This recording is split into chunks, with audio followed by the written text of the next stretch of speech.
इस भाई ने एक बहुत अच्छा काम कर दिया। जिन जिन लोगों को ये जानकारी नहीं थी, जो पाखंड आन उपासना में सहयोग अयोध्या में भंडारा लगाकर सतलोक आश्रम मैनेजमेंट हरियाणा ने किया, उन भाई बहनों तक इन्होंने मेरा ये वीडियो भेज दिया अपने वीडियो के माध्यम से। देखो, परमात्मा ऐसे बुद्धि भ्रष्ट करता है जीव की। परमात्मा ने इस भाई की बुद्धि ऑफ कर दी। इसकी बुद्धि को परमात्मा ने हम बाकी संगत वालों को समझाने के लिए बुद्धि भ्रष्ट कर दी। अब आप ये कहोगे कि भगत जी परमात्मा थोड़ी बुद्धि भ्रष्ट करता है, बुद्धि तो काल भ्रष्ट करता है। भाई ये समर्थ है, ये भगवान है, ये कुछ भी कर सकता है। अरे जब इसने काल की बुद्धि भ्रष्ट कर दी तो इन 2 कोटि के जीवों की क्या औकात है। जिस काल ने दुर्गा को सख्त हिदायत दे रखी है कि अगर मेरा भेद किसी को दे दिया कि मैं काल हूं, मैं कहां रहता हूं, मैं क्या करता हूं, तो मेरे से बुरा कोई नहीं होगा। और उस काल ने अपने तीनों पुत्रों ब्रह्मा विष्णु महेश को भी अपना भेद नहीं दे रखा। इतना साइलेंटली रहता वो, गुप्त रूप से सबको धोखे में रख के। और जब महाभारत के युद्ध में श्री कृष्ण जी में भूत की तरह प्रवेश करके जब वो गीता का उपदेश देने लगा, तो सतगुरु रामपाल जी भगवान ने उसकी बुद्धि भ्रष्ट कर दी। जो दूसरों को कह रहा था कि मेरे बारे में मत बताना कि मैं काल हूं, और सतगुरु रामपाल जी भगवान ने उसकी ऐसी बुद्धि भ्रष्ट कर दी, उसने खुद का ही अपना भेद खोल दिया। अध्याय 11 श्लोक नंबर 32 में कि अर्जुन, मैं काल हूं, बढ़ा हुआ काल हूं, सबको खाने आया हूं। क्यों? परमात्मा ने क्यों बुद्धि भ्रष्ट करी उसकी? आज आप और हमें समझाने के लिए। भाई और बहनों, अगर गीता में ये प्रमाण ना मिले तो हमारी बुद्धि सेट नहीं हो सकती। गुरुजी चाहे कितना ही समझा दें, लेकिन हमारे मन में ये बात नहीं उतर पाएगी कि वो काल है, वो ये सब कुछ कर रहा है। तो परमात्मा अपने बच्चों के लिए, अपने बच्चों का ज्ञान योग खोलने के लिए दूसरों की बुद्धि भ्रष्ट भी करता है। और बुद्धि भ्रष्ट उन्हीं की करता है जिनकी पहले से बुद्धि भ्रष्ट चल रही होती है। तो इस प्रकार इस भाई की परमात्मा ने बुद्धि भ्रष्ट कर दी कि बेटा ठीक है, जिन लोगों को नहीं पता उनको तुम बताओ, और साथ में पवन दास का वीडियो भी लगाओ एक। तो परमात्मा ने मेरा वीडियो भी लगवा दिया, जबकि ये वीडियो लगाने का तो कोई मतलब ही नहीं था। लेकिन इनकी बुद्धि ऑफ है भाई और बहनों। उसके बाद इसने मेरे परमपिता परमेश्वर सदगुरु रामपाल जी भगवान, मेरे बाप, मेरे पिता, मेरे अल्लाह, मेरे अंतिम पैगंबर का एक वीडियो लगाया है हिसार जेल से, वीडियो कॉलिंग का, जिसमें परमेश्वर अपने बच्चे के विषय में कह रहे हैं कि वो गुरुद्रोही है। भाई ये परीक्षा चल रही है, ये परीक्षा चल रही है। परमात्मा कुछ भी कह सकता है। मालिक ने क्या बताया, एक शिष्य में क्या योग्यता होनी चाहिए, एक शिष्य में क्या जो है वो गुण होना चाहिए, सत्संगों से सिखाकर सत्संगों से ही भगवान हमारी परीक्षा लेगा। जब रामानंद जी ने सुबह सुबह 4 बजे और बनारस की जो पैड़ियां थी, जो घाट की, वहां जाके लेट गए, रामानंद जी को ठोकर लगी। रामानंद जी की माला वो छोटे से बालक के गले में गिर गई और वो रोने लगा। तो रामानंद जी बोले, बेटा राम राम जप, राम राम जप बेटा, रोते नहीं, राम राम जप। यानी उन्होंने दीक्षा ले ली, 100 छल छिद्र करके दीक्षा ले ली। और बाद में जब वो पंडितों का पाखंड खुलासा करने लगे, तो पंडित लोग उनको पकड़ के लेके गए रामानंद जी के पास कि ये नीरू का लड़का है, आपके बारे में ऐसा बोलता है कि रामानंद जी मेरे गुरु हैं, मैंने उनसे नाम दीक्षा ले रखी है। अब रामानंद जी तो खाली ब्राह्मणों के अलावा किसी को नाम दीक्षा देते ही नहीं थे, शूद्रों को तो छूते भी नहीं थे। अब वहां गए, सारी बातें हुई, हम सबको गुरुजी ने बता रखा है। और रामानंद जी ने जब उनसे पूछा कि तू कौन है, तो परमात्मा ने कहा कि हे रामानंद राम हम, हे रामानंद सृष्टा में और सृष्टि हमारे तीर, दास गरीब अधर बसूं मैं अविगत सत्य कबीर। हम ही अलख अल्लाह हैं कुतुब गोस और पीर, गरीब दास खालिक धनी मेरा नाम कबीर। अब रामानंद जी ने देखा रहा ये जुलाए का लड़का, नीच जाति का लड़का, और ये अपने आप को भगवान कहता है। रामानंद जी उनको गालियां निकालने लगे भगवान को ना पहचान के। गुरुदेव ने कितनी गालियां हमें बताई सत्संग में, पता नहीं क्या क्या कहा जो हम नहीं बोल सकते यहाँ पे।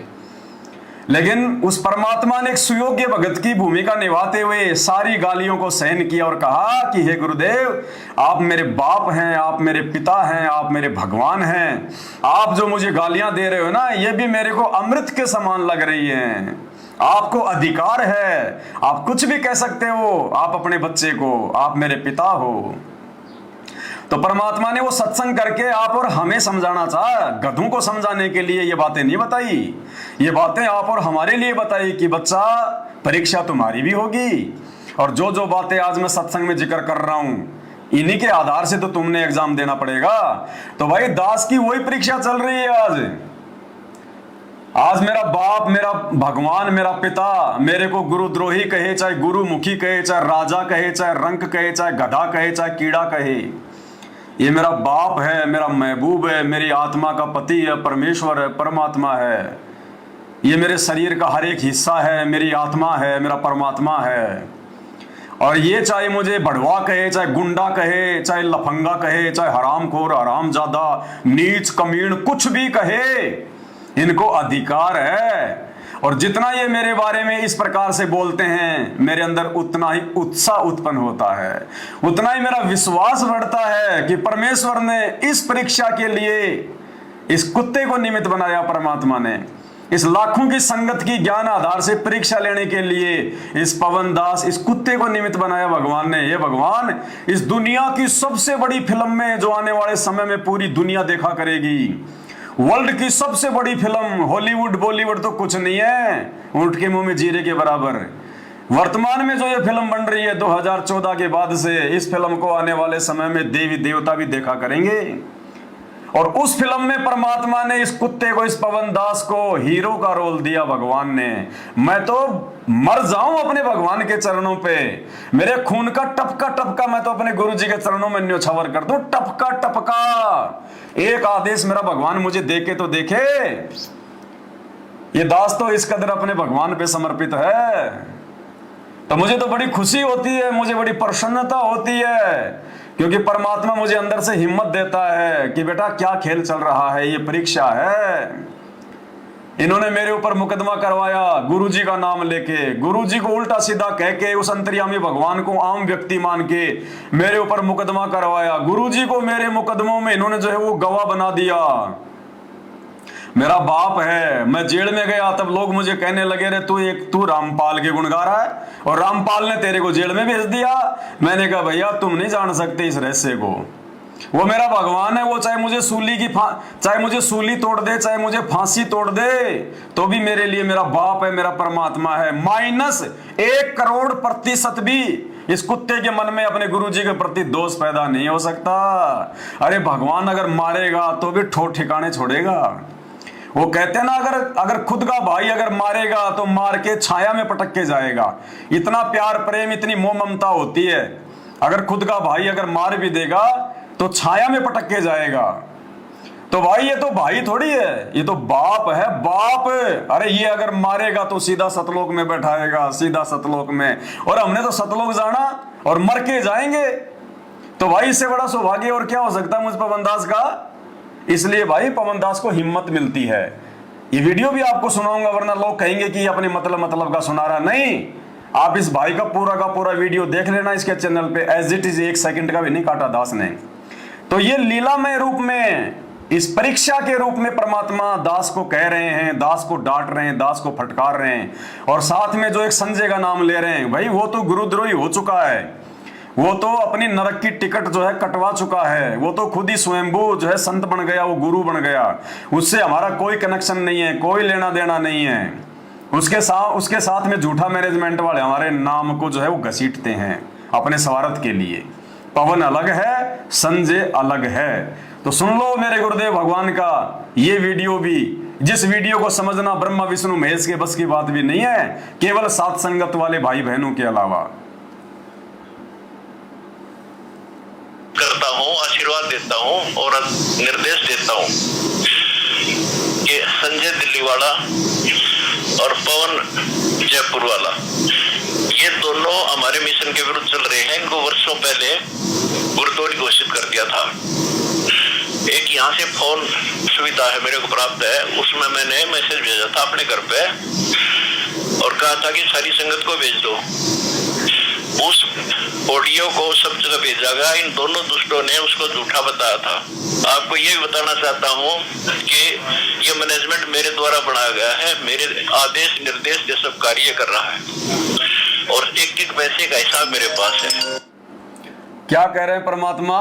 ये परीक्षा है कि ये मैनेजमेंट मेरा ही बनाया हुआ है।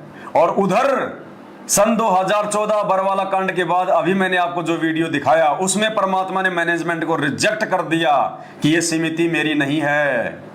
फिर क्या कह रहे हैं परमात्मा आगे कि ये मैनेजमेंट मेरा ही बनाया हुआ है और मेरे ही दिशा निर्देश से सारे काम कर रहा है।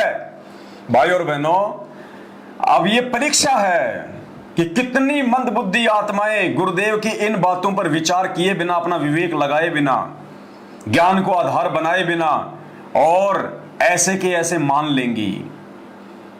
परमात्मा ने कहा जब तक ना देखे निज नैना तब तक ना माने गुरु के बिना।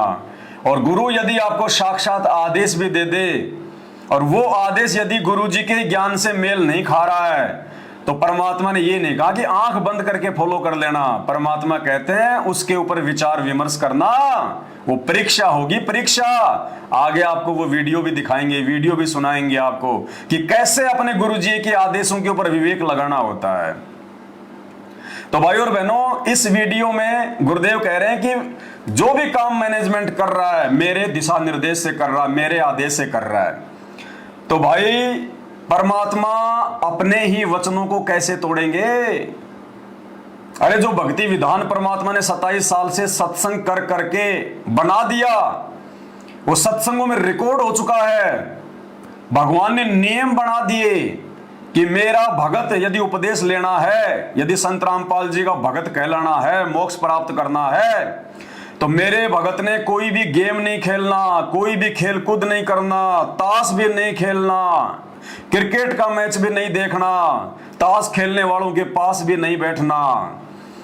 और दूसरी तरफ भगवान हमारी परीक्षा के लिए जेल से इस वीडियो में क्या कह रहे हैं कि मैनेजमेंट जो भी कुछ कर रहा है मेरे आदेश से कर रहा है। तो भाई सतलोक आश्रम मैनेजमेंट ने तो गांव धनाना, जिला सोनीपत हरियाणा में 50 लाख रुपए से धनाना गांव वालों के लिए बैडमिंटन का स्टेडियम बना दिया, स्टेडियम। तो क्या वो भी सतगुरु रामपाल जी भगवान के आदेश से हो रहा है? अरे होगा आदेश से, हमें कोई लेना देना नहीं है, लेकिन हमें आदेश नहीं दिया भगवान ने। जिनको आदेश दिया वो मानो, जो आदेश लेके आया है वो करो, वो उसकी परीक्षा है। लेकिन हमारी परीक्षा क्या कहती है? हमारी परीक्षा ये कहती है, गुरुदेव का ज्ञान आधार ये कहता है कि आपने किसी भी दूसरे या तीसरे व्यक्ति की उस बात को बिल्कुल भी स्वीकार नहीं करना है जो बात उस व्यक्ति के मार्फत आपको बताई जा रही है कि आपके गुरुजी ने यह आदेश दिया है, आपके गुरुजी ने आपके लिए यह आदेश दिया है। हमने केवल अपने गुरुदेव के द्वारा साक्षात जो आदेश दिया जाए, भगत का यह कर्तव्य है कि उसने उसी को मानना होता है। और यदि कोई हमारे गुरुजी की गैर हाजिरी में उनका नाम लेकर आदेश दे रहा है तो भक्ति विधान फिर यह कहता है, तत्व ज्ञान यह कहता है कि जो आदेश आपको दिया जा रहा है आपके गुरुजी के नाम से, उस आदेश को आप अपने गुरुजी के सत्संगों से मेल करो कि आपके गुरुजी के सत्संगों से वो आदेश मेल खा रहा है या नहीं खा रहा है। अगर आपके गुरुजी के सत्संगों के या आपके गुरुजी के नियमों के विरुद्ध वो आदेश है तो वो आदेश उस भगत ने हरगिज नहीं मानना, चाहे ब्रह्मा विष्णु महेश आके क्यों ना दें। तो भाई ये जो वीडियो में बोला जा रहा है कि मैनेजमेंट जो भी कुछ कर रहा है मेरे आदेश से कर रहा है, और दूसरी तरफ उसी मैनेजमेंट ने गुरुजी के नियमों के खिलाफ, भक्ति के खिलाफ, गुरुजी के सत्संगों के खिलाफ और धनाना गांव में बैडमिंटन खेलने के लिए 50 लाख का स्टेडियम बना दिया। कभी बीजेपी को वोट डलवा रहा है तो कभी कांग्रेस को वोट डलवा रहा है, जो परमात्मा के सत्संगों के खिलाफ है। राजस्थान के पुलिस एनकाउंटर में मारे जा चुके गैंगस्टर, हिंदी में कहते हैं गुंडा, आनंदपाल सिंह की सीबीआई जांच का समर्थन, और राजस्थान के अजमेर में राजपूत करणी सेना की रैली में 5 लाख रुपए का चेक सतलोक आश्रम के द्वारा उनको दिया जाता है। ये मर्यादाओं के खिलाफ है। और एक संत, एक जगत गुरु, वो परमात्मा अगर गैंगस्टरों का सपोर्ट करेगा तो भक्ति क्या आसाराम करवाएगा? ये परीक्षा है, परीक्षा। भाई इस परीक्षा में अब की बार हमें फेल नहीं होना है। परमात्मा ने ज्ञान अगर ढंग से ठोक बजा के दिया है तो परीक्षा भी वर्तमान में ठोक बजा के लेगा। तो परमेश्वर का ये जो वीडियो है, ये वो परीक्षा है, वो परीक्षा। अब ये तो अंतर्यामी है, इनको तो सब कुछ पता है। भाई एक बात बताओ, परमात्मा अंतर्यामी है, जानी जान है, सब कुछ जानने वाला है, लेकिन लीला क्या करता है परमात्मा? हम जब आश्रम में जाते हैं तो गुरुदेव हमसे पूछते हैं, बेटा तेरा नाम क्या है? क्यों भाई? भगवान है, परमात्मा है, तो क्या इनको हमारे नाम का नहीं पता? इनको तो हमारे असंख्य जन्मों के नाम का पता है। फिर भी परमात्मा एक आम व्यक्ति की लीला करता है कि बेटा नाम क्या है। कोई व्यक्ति जाके इनके सामने रोता है तो ये अंतर्यामी भगवान सब कुछ जानने वाला उससे पूछेगा कि बेटा क्या दुख है, क्या तकलीफ है बेटा। एक समय की बात है, सन 2014, जब मैं भी गुरुदेव के दर्शन करने के लिए लाइन में लगा हुआ था और वहीं खड़ा हुआ था जहां पे परमात्मा जी दर्शन जो है वो देते हुए जो है आगे बढ़ रहे थे, तो मेरे बराबर में एक कोई जो है लड़का था, वो रो रहा था और हम दोनों का नंबर आ गया। वो मेरे से पहले था, उसके बाद में मेरा नंबर था, तो वो रोने लगा जोर जोर से। तो गुरुदेव भगवान ने पूछा, बेटा क्या बात है, क्या तकलीफ है, बता बेटा। गुरुदेव ने उससे 4 बार पूछा, लेकिन वो लड़का ज्यादा दुखी था, वो रोता रह गया, उसने बताया नहीं। तो ये भगवान भी आगे बढ़ गया, ये भगवान जानी जान अंतर्यामी भी आगे बढ़ गया, क्योंकि ये जो लीला करता है वो पूरी करता है। तो आज ये परमात्मा होते हुए एक आम संत, आम व्यक्ति की लीला कर रहा है तो पूरी करेगा। भाई आपने बताना पड़ेगा क्या दुख है, क्या तकलीफ है। तो बताइए, परमात्मा तो एक आम व्यक्ति की भूमिका कर रहे हैं, आम व्यक्ति की लीला कर रहे हैं, और 2014 बरवाला कांड के बाद जेल में जाके बैठ गए। अब भाई बाहर संगत में पवन दास क्या कर रहा है, मैनेजमेंट क्या कर रहा है, दूसरे लोग क्या कर रहे हैं, इस बात का एक आम व्यक्ति की लीला के तहत संत रामपाल जी को क्या पता। उनको तो जैसा जेल में बताया जाएगा वो तो वैसा ही जवाब देंगे। अब जेल में कोई पवन दास तो मिलने जाता नहीं है, क्योंकि देशद्रोह का मुकदमा है, बहुत बड़ा मुकदमा है। देशद्रोह के मुकदमे में भक्तों को तो मिलने दिया नहीं जाता। कौन मिल सकता है? या तो उनके जो ब्लड जो रिलेशन वाले हैं, बेटा बेटी भाई बंधु, वो मिल सकते हैं, या फिर भाई इनके जो वकील हैं वो मिल सकते हैं। अब भाई वो भाई बंधु तो मेरे खिलाफ हैं, इनके बेटा बेटी तो मेरे खिलाफ हो रहे हैं, वो वकील ही तो मेरे खिलाफ हैं। तो भाई इनके भाई बंधु, बेटा बेटी, रिश्तेदार और वो वकील पवन दास की अच्छी बातें क्यों बताएंगे? पवन दास तो उन सबके पाखंड की पोल खोल रहा है, उनके अज्ञान का पर्दाफाश कर रहा है। इसलिए इन्होंने गुरुजी को भगवान ना समझ के, परमात्मा ना समझ के, आम व्यक्ति समझकर, क्योंकि हरियाणा में कहावत है कि दीपक के नीचे हमेशा अंधेरा रहता है। अरे भगवान को दूर दूर के भगत जान जाएंगे, पहचान जाएंगे, समझ जाएंगे ज्ञान से, लेकिन 24 घंटे भगवान के साथ रहने वाले धोखा खा जाते हैं। घर का जोगी जोगना, बाहर का जोगी सिद्ध। जिस घर में डॉक्टर होता ना, भले कितना अच्छा डॉक्टर हो, लेकिन उस घर के जो मेंबर होते हैं, जब कभी वो बीमार पड़ जाते हैं तो उनको अपने घर वाले डॉक्टर पे विश्वास नहीं होता, और बाहर के लोग उस डॉक्टर का नाम सुन के अपना इलाज करवा के स्वस्थ हो जाते हैं। तो भाई ये हालत है गुरुजी के इस परिवार की, गुरुजी के साथ रहने वाले इन कोऑर्डिनेटरों की, उनके बेटा बेटियों की भक्ति मार्ग में। तो इन्होंने क्या किया? इन्होंने देखा ये पवन दास तो सारा ही भांडा फोड़ कर देगा, बड़ी मुश्किल से तो भक्तों को ठगने का मौका मिला है। काल ने सोचा भाई बड़ी मुश्किल से तो मैनेजमेंट वालों की चोटी मेरे हाथ में आई है, और इधर से ये पाखंड का खुलासा करने लग गया, तो भगत तो समझ जाएंगे, तो इस पवन दास का पत्ता साफ कर दिया जाए। तो पहले तो इन्होंने मेरे को जान से मारने का प्रयास किया, मेरे ऊपर जानलेवा हमले करवाए। वो वीडियो मैं काफी बार संगत में डाल चुका हूं। मेरे घर में घुस के इन्होंने मेरे को जानवरों की तरह मारा, सारनामियों ने। मध्य प्रदेश में गया तो वहां का स्टेट कोऑर्डिनेटर विष्णु साहू, वो अपने 8-10 साथियों को लेके आ गया, तलवार वगैरह लेके। वो वीडियो भी मैंने संगत में डाला, वो कैसे मेरे को जानवरों की तरह मार रहे हैं।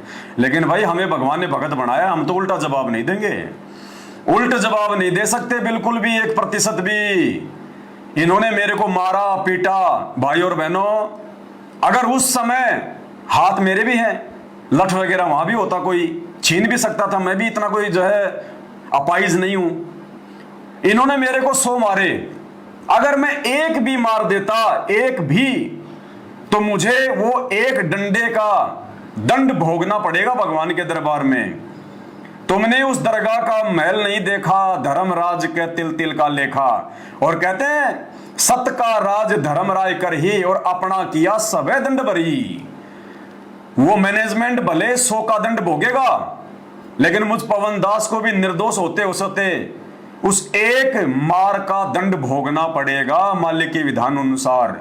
और यदि मैंने उल्टा हाथ उस समय यदि मैंने वो किया होता, उसी समय मेरी मर्यादा टूट जाती, मैं भगवान की वाणी को लांघ जाता।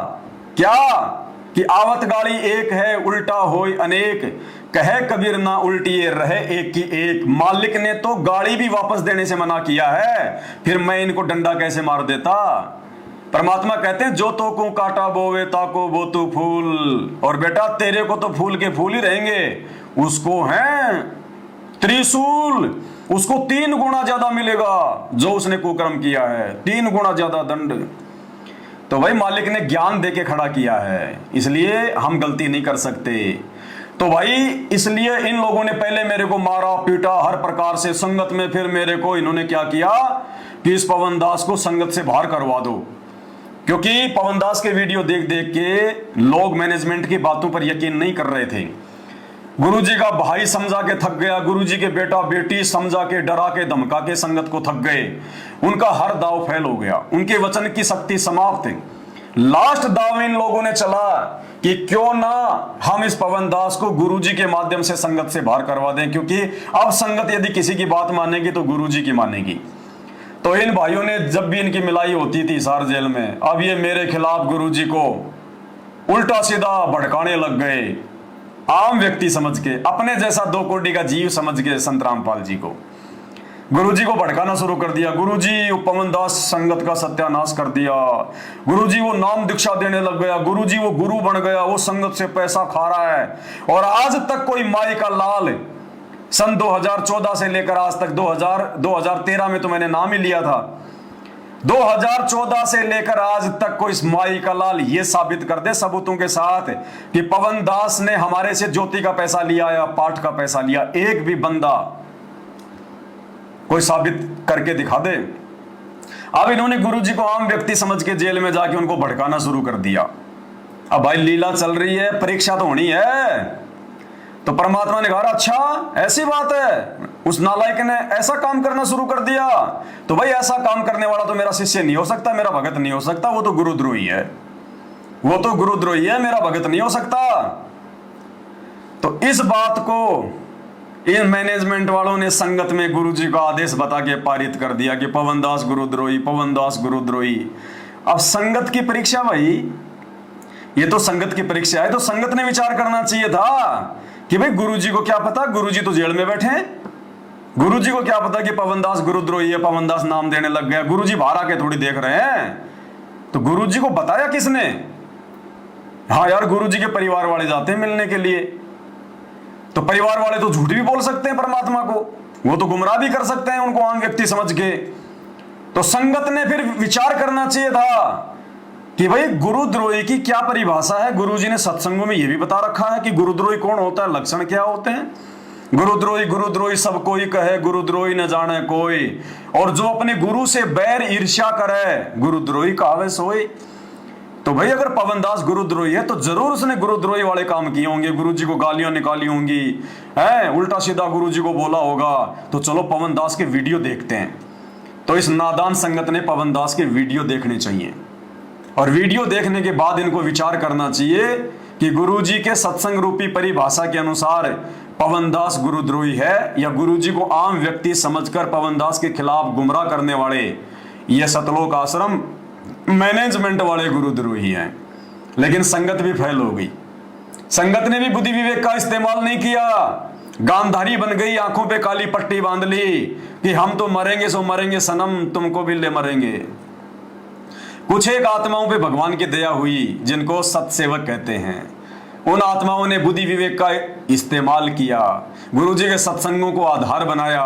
वो किसी की देखा देखी में नहीं चले, उन्होंने देखा कि भाई हम तो भगवान के लिए घर से निकले हैं, अरे हमें ना मैनेजमेंट चाहिए, ना हमारे को पवन दास चाहिए, ना हमें मैनेजमेंट पार करेगा, ना हमें पवन दास पार करेगा, हमें तो गुरुजी पार करेंगे। और अगर कोई भगत अच्छी बात बताता है, हमारे विश्वास को बढ़ाता है, तो हम तो उसकी संगति करेंगे, हम तो उसकी बात मानेंगे, क्योंकि गुरुजी ने सत्संग में कह रखा है यदि कोई पुराना भगत है अच्छी अच्छी ज्ञान की बातें बताता है तो उनको फॉलो करो। तो ये संगत ने विचार करना चाहिए था कि पवन दास कौन है, ऐसा क्यों उसको गुरुद्रोही कर दिया गया, ऐसा उसने क्या कर दिया। भाई संगत डायरेक्ट अगर अपने गुरुजी से मिलके सुन ले कि पवन गुरुद्रोही है, जब तो संगत ने मेरे वीडियो देखने की जरूरत नहीं है। डायरेक्ट ये ऑडियो वीडियो सुन के नहीं, ये तो काल का जाल है, ये तो भाई साहब काल का जाल है। एक फिल्म में चार जो है धर्मेंद्र होते हैं, एक फिल्म में डबल रोल होता है अमिताभ बच्चन का, एक बाप और एक बेटा, दोनों की एक जैसी शकल, दोनों आपस में बातें करते हैं। ये काल का षड्यंत्र है, ये कलयुग है, मशीनरी युग है।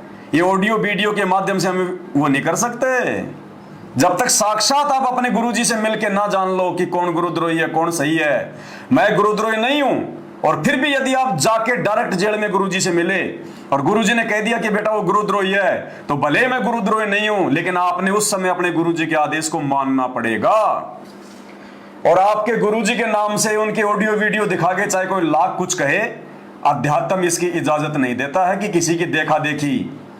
अरे कोई आदमी कह रहा है तो मोबाइल भी तो कह रहा है, मोबाइल कौन सा अपना गुरुजी है। जैसे कोई भगत कह रहा है कि भाई पवनदास गुरुद्रोही, गुरुजी ने कह दिया, तो उसकी बात हम क्यों मानेंगे ऐसे, वो कोई हमारा वो गुरु है क्या। तो ऐसे ये मोबाइल कह रहा है, तो मोबाइल हमारा कोई जो है गुरु है क्या। अब मोबाइल में कौन बोल रहा है। अरे गुरुजी ने कहा कि अगर मैं सामने हूं तो मेरे को दंडवत प्रणाम करो। अब मोबाइल को हम कैसे दंडवत प्रणाम करेंगे भाई।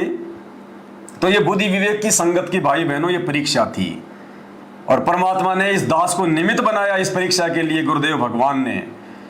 अरे भैया गुरुद्रोही क्या होता है तुमने देखे नहीं, तुमने गुरुद्रोही। अरे गुरुद्रोही अगर देख लो ना तो तुम्हारे वो 4 दिन तक खाना भी अच्छा नहीं लगेगा।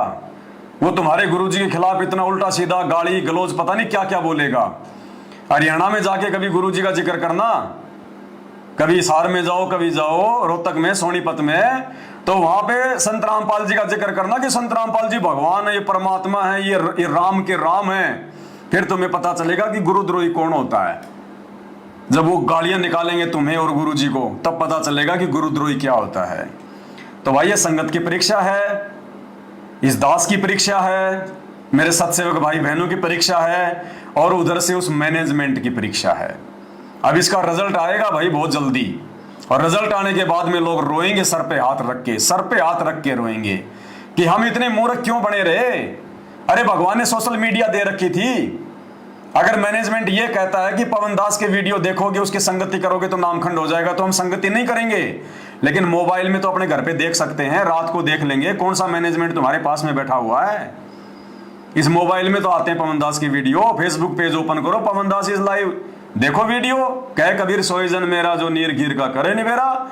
लेकिन भाई सब के सब गांधारी बन के बैठ गए, और अब सबकी मर्यादा खंडित करवा दी इस मैनेजमेंट ने। सबकी मर्यादा, स्टेडियम बना के, अयोध्या में भंडारे लगा के, राजनीति करवा के। राजनीति से गंदा काम तो दूसरा भक्ति मार्ग में है ही नहीं। आन उपासना में सहयोग करवा के, गैंगस्टरों की सीबीआई जांच करवा के, भक्तों के दान का 11-11 लाख रुपए जाट आरक्षण में दे दिया। गैंगस्टर आनंदपाल की सीबीआई जांच में 5 लाख दे दिया। वो तुम्हारे पैसे का भंडारा करेंगे। अरे वो राजपूत मूंछों के लगा के तावर, वो शराब पिएंगे, बियर पिएंगे, होटलों में जाएंगे। वो जाट आरक्षण समिति वाले वो हुक्का पिएंगे, तंबाकू पिएंगे। सबकी मर्यादा खंडित करवा दी, सबकी मर्यादा, तुम्हारे दान धर्म का सबका दुरुपयोग करवा दिया। क्यों? क्योंकि तुम लोगों ने ज्ञान को आधार ना बना के इस परीक्षा के टाइम में उन कुपात्रों पर आंख बंद करके विश्वास कर लिया। तुमने उन कुपात्रों को ज्योति पाठ और दान का पैसा दिया। आने वाले समय में ये जो युग परिवर्तन 2028 शुरू हो चुका है, जगत वालों से ज्यादा दुर्गति संत रामपाल जी के भक्तों की होगी, जिन्होंने गांधारी बनने का सबूत दे दिया है। तो भाई ये परीक्षा चल रही है। तो इस वीडियो के ऊपर ये विश्लेषण करना दास के लिए बहुत जरूरी था, क्योंकि ये मेरा भगवान है, मेरा परमात्मा है। ये मुझे कुछ भी कहे, चाहे मैं गुरुद्रोही हूं या नहीं हूं, लेकिन मैं इनका हूं, इनका। और जब कोई इनका हो जाता है, उसी को ये बोलता है। ये काल के जीवों को नहीं डराता, काल के जीवों को नहीं धमकाता, काल के जीवों को कभी डांट नहीं मारता भगवान। भगवान उसी को डांट मारेगा जिससे भगवान प्यार करता है, सबसे ज्यादा जिससे प्यार करता है। अरे आप अपनी पत्नी को धमकाओगे, मान लीजिए कभी आपका मूड खराब हो गया या और कोई बात हो गई, तो आप अपनी पत्नी के ऊपर गुस्सा निकालोगे, आप अपनी पत्नी को डांटोगे, धमकाओगे, या आप जो है मतलब पड़ोसी की पत्नी को जाके धमकाओगे। अगर पड़ोस वाली को धमका दिया ना तो शाम पहले मुकदमा तैयार है, तुम्हारा मुंह फोड़ देंगे। अपनी वाली को चाहे कभी भी धमका लो, कभी भी कुछ कह दो, वो बेचारी कुछ नहीं कहती, क्योंकि उसने तो उसके साथ में रहना है। तो इसी प्रकार भाई परमात्मा जो है वो काल के जीवों को नहीं छेड़ता, वो काल के जीवों को कुछ नहीं कहता। काल के जीवों को तो परमात्मा वो जैसा कहेंगे वैसा हाँ करके, हाँ ठीक है ठीक है ठीक है, कर लो कर लो, उनको तो वो खुश रखता है। अगर वो काल के जीव नाराज हो गए तो संगत का सत्यानाश कर देंगे। आज अगर मैनेजमेंट नाराज हो गया, गुरुजी ने अगर सीधा सीधा कह दिया अंतर्यामी भगवान ने कि गधो तुमने क्या कर दिया रे नालायको, अरे हराम खोरो, तुमने ये अनुपासना में सहयोग कर दिया, मैंने कौन से दिन कहा था कि तुम जाके अयोध्या में जो है तुम वो भंडारा करो, अरे नालायको तुमने तो पाखंड पूजा को बढ़ावा दे दिया।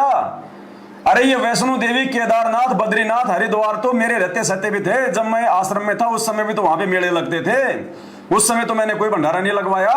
अरे मेरे रहते सहते भी तो हरियाणा में इतने गैंगस्टर हैं, इतने माफिया हैं, उनके एनकाउंटर होते थे। मैंने तो कभी नहीं कहा तुम भक्तों से कि जाके उनको 5 लाख रुपए दो, उनकी सीबीआई जांच का समर्थन करो। अरे नालायकों, मेरे आश्रम में रहते सहते भी तो हरियाणा में जाट आरक्षण होते थे, मैंने तो कभी भी नहीं कहा तुमसे कि जाके तुम उनके धरनों में 11-11 लाख रुपए दो, तुम उनका सहयोग करो। है अरे नालायकों, मैंने तो कभी नहीं कहा कि तुम बीजेपी को वोट दो और तुम कांग्रेस को वोट दो। 28 साल हो गई, आज तुमने ये क्या कर दिया। तो ये मैनेजमेंट वाले ये काल के जीव हैं और कहते हैं काल को जीव कहीं नहीं माने, कोट सुने जो ज्ञाना। और जैसे आग और जैसे लाख अग्नि में पिंगले, बिछुड़ते काट समाना। कोटि वर्ष करो संगत संतों की, पत्थर का जल में क्या बीजे। एक चंदन बन में रंग ल्या दे, पस बांस बिटम्बी ना सीजे। और परमात्मा कहते हैं जैसे सर्प चंदन लिपटाई, तन भया शीतल पर विष नहीं जाई। जैसे अग्नि काष्ठ के माही, व्यापक है पर दिखत नाही। ऐसे काम देव प्रचंडा, व्यापक सकल दीप नौखंडा। परमात्मा कहते हैं जैसे लकड़ी होती है, काठ, उसके अंदर क्या होती है, आग होती है बहुत भयंकर। आप उसको माचिस लगाओ, धधक धधक के वो लकड़ी जलेगी, वो आग उसके अंदर ही थी, लेकिन माचिस के लगे बिना वो दिखाई नहीं दे रही थी। इसी प्रकार ये काल के जीव हैं, जितने भी ये मैनेजमेंट वाले, गुरुजी के बेटा बेटी, भाई बंधु रिश्तेदार, ये कोऑर्डिनेटर, सब के सब ये काल के जीव हैं। और इन काल के जीवों को जरा सा छेड़ दो, फिर देखो आप इनकी हरकत जो इन्होंने की है संगत में। तो भगवान को पता है कि ये काल के जीव हैं, इनको छेड़ना उचित नहीं है, नहीं तो संगत में आग लगा देंगे। संगत माही कुसंगत उपजे, जैसे बन में बास, आप घिस घिस आग लगा देकर बन खंड का विनाश। तो परमात्मा इनको पुचकार पुचकार के अपना काम निकाल रहे हैं कि बच्चों अभी मेरी संगत नादान है, ज्ञान को आधार बना नहीं रही सात संगति के अलावा, और अगर मैंने तुम्हें कुछ कह दिया तो तुम तो मेरी सारी संगत की ऐसी की तैसी कर दोगे। इसलिए परमात्मा अपने उसी बच्चे को धमकाता है जिस बच्चे पे भगवान को विश्वास होता है कि ये मुझे समझ गया, मुझे पहचान गया, ये मेरे हर संकेत को जानने लग गया, मेरा बच्चा मुझे छोड़ के नहीं जाएगा, मेरी बातों का वो बुरा नहीं मानेगा, उल्टा भाई बहनों को समझाएगा। इसलिए मेरा बाप मुझे गुरुद्रोही कह रहा है और मुझे स्वीकार्य है। ये मुझे लाख बार कहे मुझे स्वीकार्य है। मुझे उतना ही मजा आता है, उतना ही आनंद आता है जब जब मैं इनके मुख कमल से सुनता हूं गुरुद्रोही गुरुद्रोही गुरुद्रोही। तो ये वीडियो भी आप सुन लो, नहीं तो भाई कहेगा कि पवनदास ने मतलब की चीज नहीं सुनाई। और एक पैसे का हिसाब मेरे पास है, और इस जो मेरी और देखो, और इस गंदे लोग से निकलो। ऐसे काल के दूत तो बहुत आएंगे, संगत माय को संगत उपजाए, जैसे बड़ में बांस, ये बांस उगे रामखोर, आग लगाएंगे मेरी संगत में। और